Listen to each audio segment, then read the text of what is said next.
Your 20s are for spending hours and hours pretending we have plans and we have places we should visit.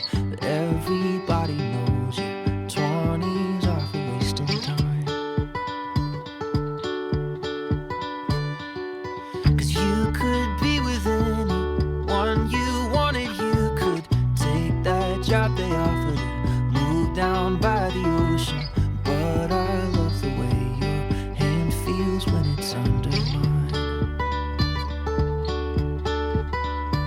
I don't wanna take the world for granted while I'm still trying to understand it. The more I live, I am convinced everyone just wants to be in love.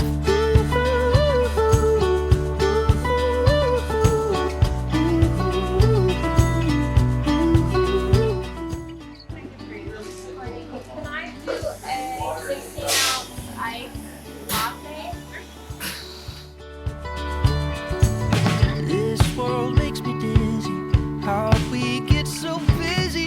No one tries to take the time it takes to turn your love into a love, your friends into a family. How was your visit to the coffee shop there? Quick and easy. Yeah. They have coffee ice cubes, which is pretty awesome. We both had some Simple things in life. cold coffee, hung out. They invite dogs, so Piper got a treat. Yep. And she met some new friends. Mhm. And They've got it's a cool place. a little bookshelf, some chess, some checkers. Yeah, when this outdoor was a seating. base, this was the oldest fire department in the U.S. Army. It was built in 1881. Yep. They established the fire department in 1826. Pretty cool. Yeah, an old building. Let's go see the museum. This is Hi, Bear. Hi, Brad. We were sitting out in front of the pretty newly renovated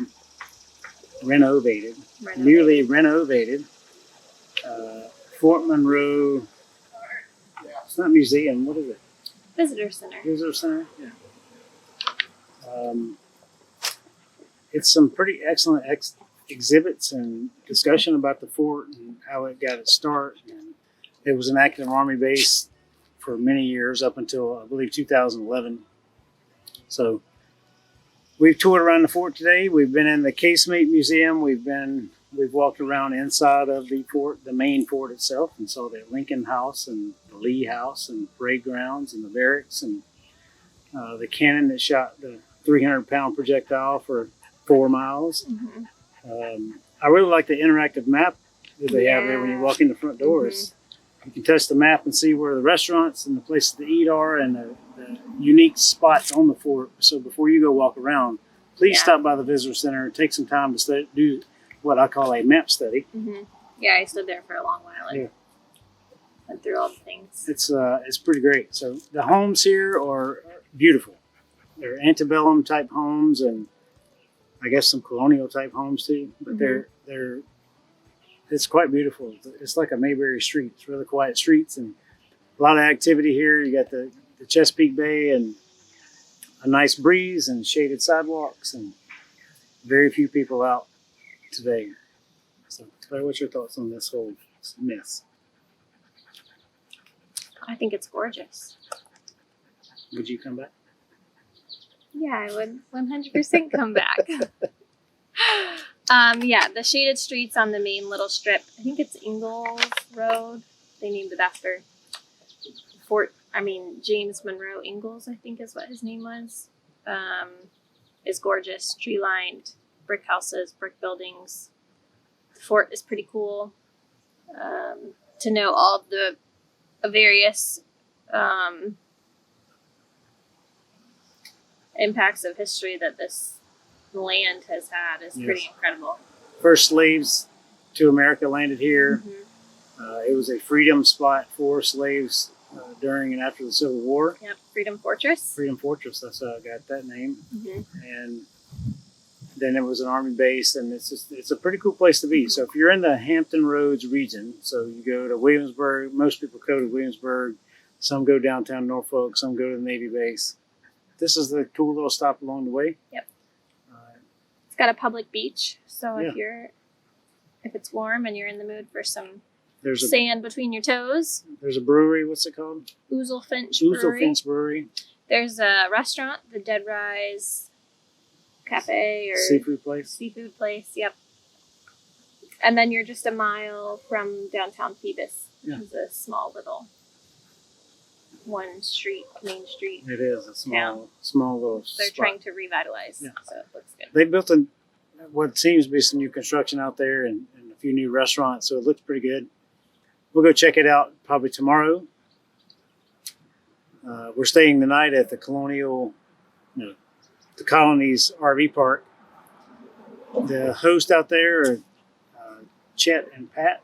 They are the camp hosts. Chatted with them for a bit, and Rebecca, who kind of runs and manages it. So we've met quite a few people out there. What spot are we on? Today, Maryland? Oh, I don't know. I don't know. I would have said New Hampshire. Maybe. I know we're not on North Carolina and we're not on Georgia Yes. because we walked by those last night. Yes. I don't remember what spot we're on. I don't know either. I guess we'll find out. Mm-hmm. Pepper's enjoyed her walk around this morning. She got Yep. to visit some squirrels and be really interested in me walking around. Mm-hmm. The moment he takes 2 steps away. Where's my human? Yes. Where did he go? Why is he crossing the street without me? Yep. We should stop right here until he gets back. It's fun. She's done good. Yeah. Anything But else? it's hot. So Get we're going to warm. find some shade and wander back. Ready for some lunch? Yeah. Lunch. I don't know if we have lunch food. We have chicken. Oh, we have the rest of that chicken from yesterday too. Old chicken? Yeah. Okay. All right. Sounds good. That's not a right way. There it is.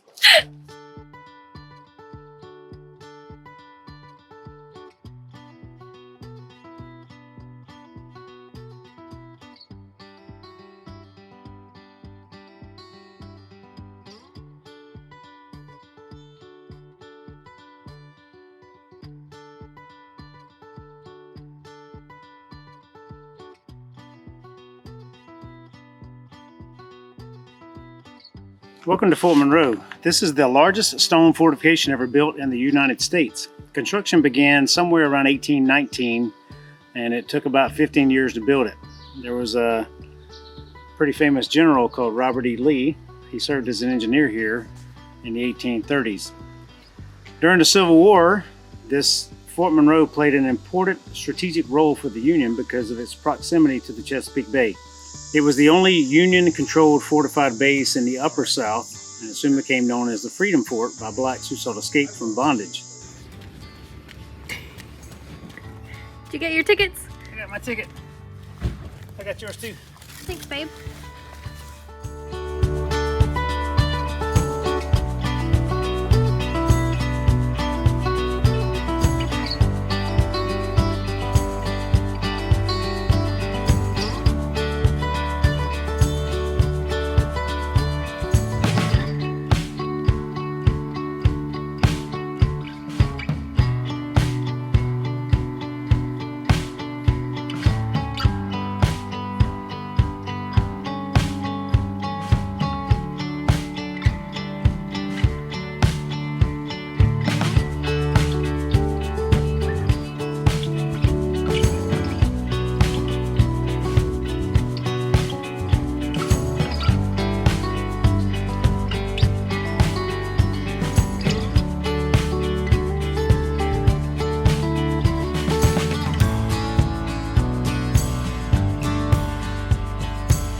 Standing here inside the fort, there's some really beautiful homes, and they all surround the parade ground, which is behind me there, and the barracks, which is across the way.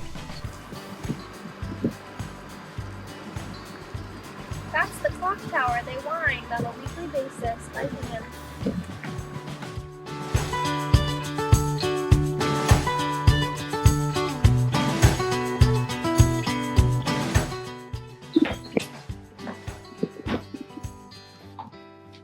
What'd you find, Blair? I thought this was just going to be all flat. Now I get to put on a performance. I can do do, re, mi, fa, sol, la, ti, do. Yeah. Ta-da. So this is Battery Irwin. It's one of the only batteries that are open to the public to walk on and around. It was built between 1900 and 1901 and then named in 1903 for First Lieutenant Douglas S. Irwin. And it shot, I think it had 15 guns that shot 4 3-inch rounds out into the Chesapeake Bay, which controlled their minefields and like warded off torpedo ships. Sweet. Yeah. You learn how to shoot the cannon? Not yet, but I think I can add it to my resume in a little bit.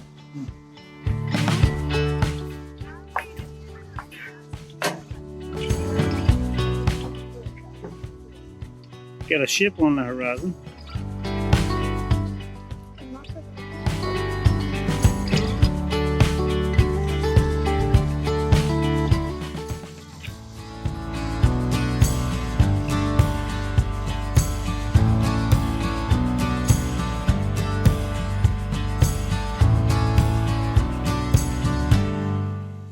Across the water over there is a major Navy base.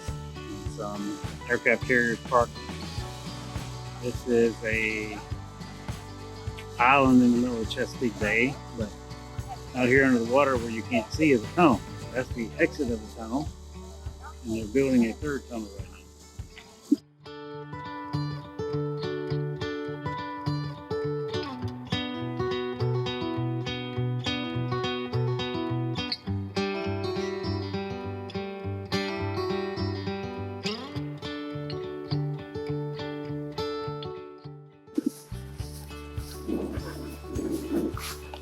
Hello, Blair. Hey, Brad. What'd you find?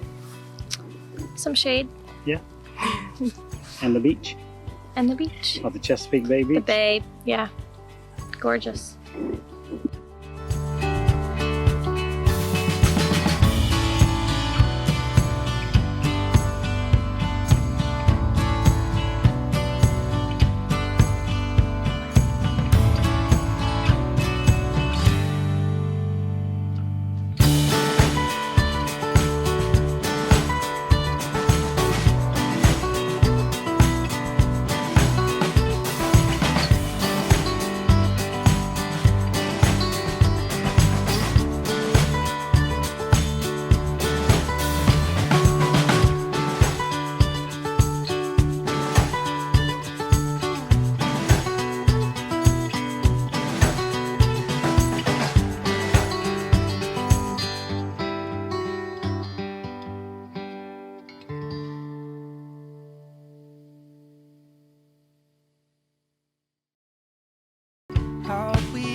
So Blair and I are out here at Hampton University, which is across the street, but this is a national landmark now. I believe in 1974 is when it became a national landmark, but it's the Emancipation tree. So in January of 1863, President Lincoln's Emancipation Proclamation was read to suddenly freed slaves right here under this tree. As I'm standing here, I just imagine I got kind of chill bumps over my body because I imagine being an enslaved person and suddenly I'm free. And I can't imagine what the euphoria felt like. It's had to have been one of the most amazing feelings ever, that now that you're free in a place where persecution had existed for all of your life, probably. And I think it's just a pretty neat place to be. I'm convinced everyone just wants to be in love.